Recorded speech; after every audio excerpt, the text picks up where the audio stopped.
किसी को इतना अधिकार ना दे कि वो तुम्हें अपनी उंगलियों के इशारों पर नचाने लगे।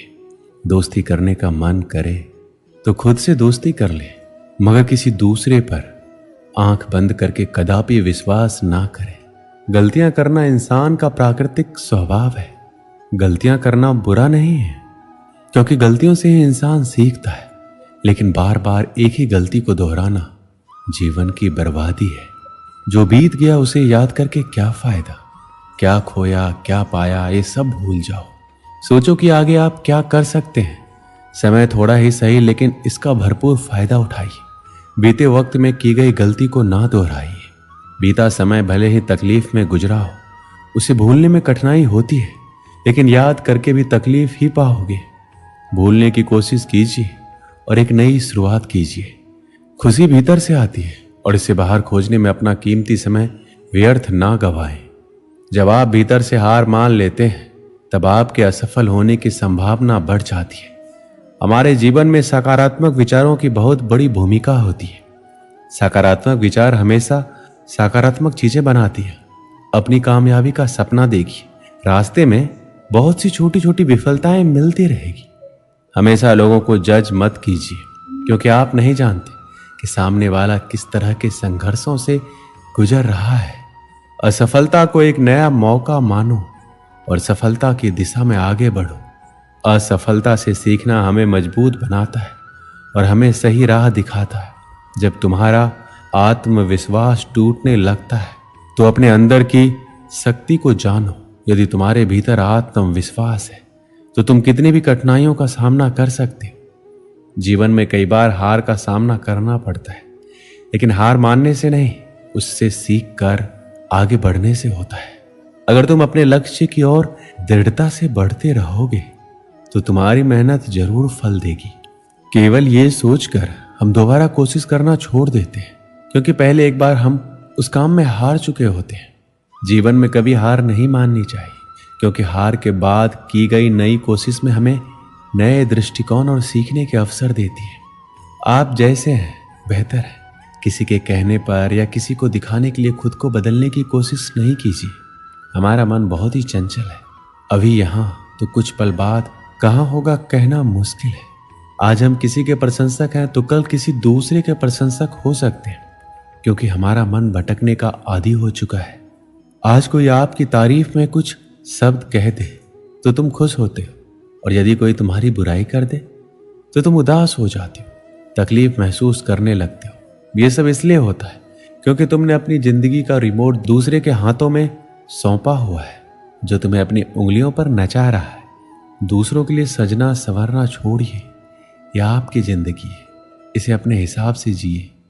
श्री कृष्ण कहते हैं, किसी ने यदि आपके साथ बुरा किया है तो उसके लिए अपनी छवि ना खोएं। अक्सर इंसान दूसरों को देखकर अपने जीवन में बदलाव करने की कोशिश करता है। यदि आप पूरी जिंदगी दूसरों का नकल करते जाओगे तो जरा सोचिए आप अपनी जिंदगी कब जियोगे। इस तरह आप अपना अस्तित्व अपने ही हाथों से मिटा रहे हो।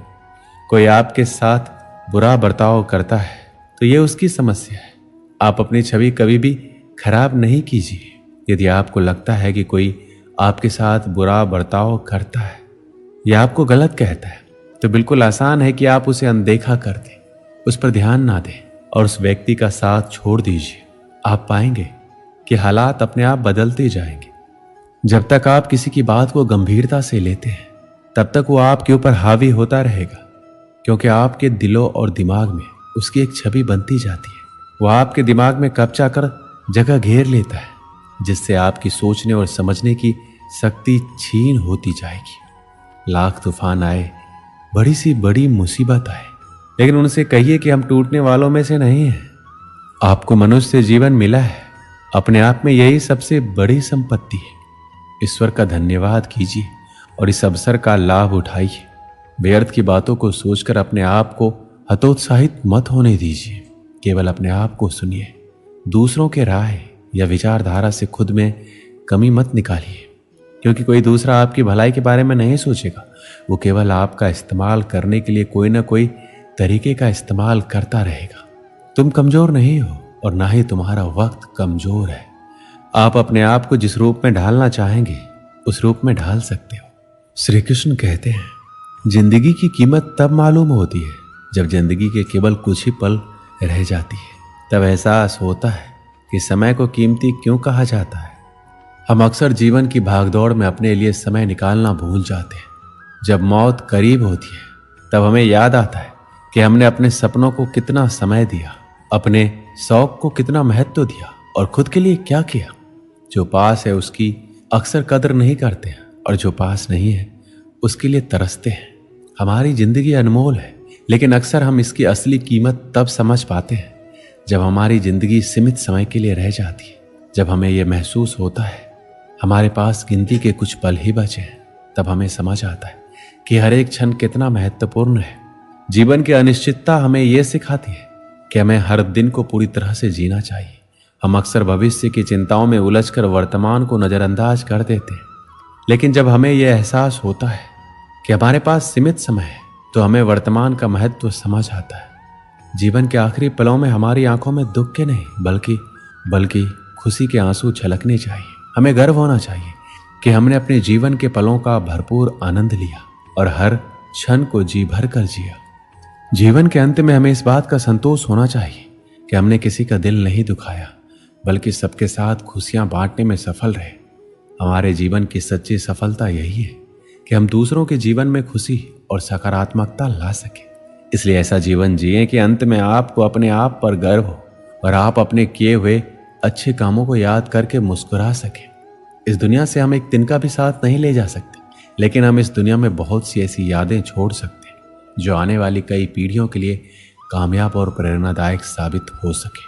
हमारा उद्देश्य केवल खुद को सफल बनाना नहीं होना चाहिए, बल्कि अपने काम और जीवन से दूसरों को भी प्रेरित करना चाहिए।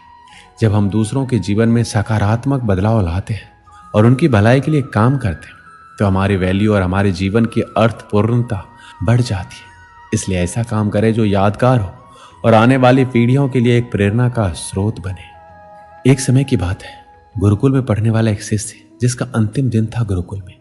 जब वो अपने गुरु को अंतिम प्रणाम करके पहुंचा तो गुरुजी ने उसको बदले एक भेंट दी और कहा कि ये एक ऐसा शीशा है जो सामने वाले के मन में क्या चल रहा है सब बता देता है।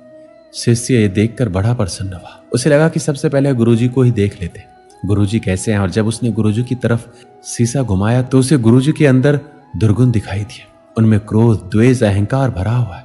और गुरुजी थे तो कुछ बोला नहीं और प्रणाम कर भेंट लेकर चला गया। जब वह शिष्य वहां से बाहर आया और सोचने लगा कि कैसे गुरु है, इनको मैंने अपना आदर्श माना और इनके अंदर ही अवगुण भरे हुए हैं और इन्होंने उन अवगुणों को अब तक खत्म नहीं किया और इनमें बहुत बुराइयां बची हैं।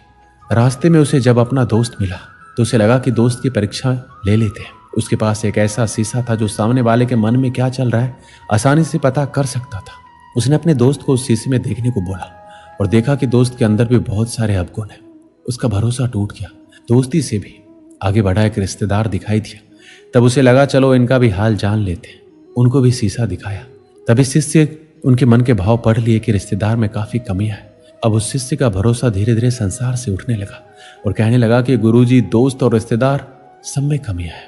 अब वह शिष्य अपने घर की तरफ आ चुका था। जब घर की तरफ बढ़ने लगा तब सोचने लगा मां और पिताजी में कोई दुर्गुण नहीं होंगे, वो निर्मल होंगे। मेरे पिताजी तो बड़े प्रतिष्ठित है, समाज में भी बड़ी प्रतिष्ठा है। शिष्य घर पहुंचा, पिताजी को सबसे पहले शीशा दिखाया। पिताजी में भी उसको अवगुण दिखाई थी। फिर माताजी को दिखाया, उनमें भी कमियां दिखी। अब शिष्य का भरोसा टूट चुका था। उसे लगा कि वापस गुरुकुल चलते हैं और जल्दी से ये शीशा गुरुजी को वापस सौंप देते हैं। गुरुकुल में जाने के बाद गुरुजी से पूछा कि ये शीशा आपने क्यों दिया? इसमें सबके भाव पता चल रहे हैं, यहाँ तक कि आप में भी बुराई बची है और अभी तक आप निर्मल नहीं हुए। शिष्य की बात सुनकर गुरुजी जोर जोर से हंसने लगे और कहने लगे कि कुछ देर रुको। तब उन्होंने वो शीशा जो था उस शिष्य की तरफ घुमाया और कहा कि अपना चेहरा देखो, और फिर बताया कि देखो कितने सारे अवगुण तुम्हारे अंदर है और तुम्हारा पूरा मन मैला है। कहीं पर भी निर्मलता नहीं थे, सारे अवगुण भरे हुए थे। तब गुरुजी ने शिष्य से कहा, ये शीशा तुम्हें इसलिए दिया था कि तुम अपने आप को देखो, अपनी बुराई और अवगुणों को नष्ट करो, एक अच्छा इंसान बनो। और तुमने पूरा दिन निकाल दिया कि किसमें क्या भरा हुआ है ये देखने में, जबकि ये नहीं देखा कि मेरे अंदर कितनी बुराई भरी है। इस कहानी से हमें क्या सीख मिलती है कि हमें सबसे पहले अपने अंदर के अवगुणों को खत्म करना चाहिए। ऐसा करने पर दुनिया अपने आप निर्मल बन जाएगी। दोस्तों, इस वीडियो में बस इतना ही। मिलते हैं अगले वीडियो में। अपना ख्याल रखिएगा। जय श्री कृष्ण।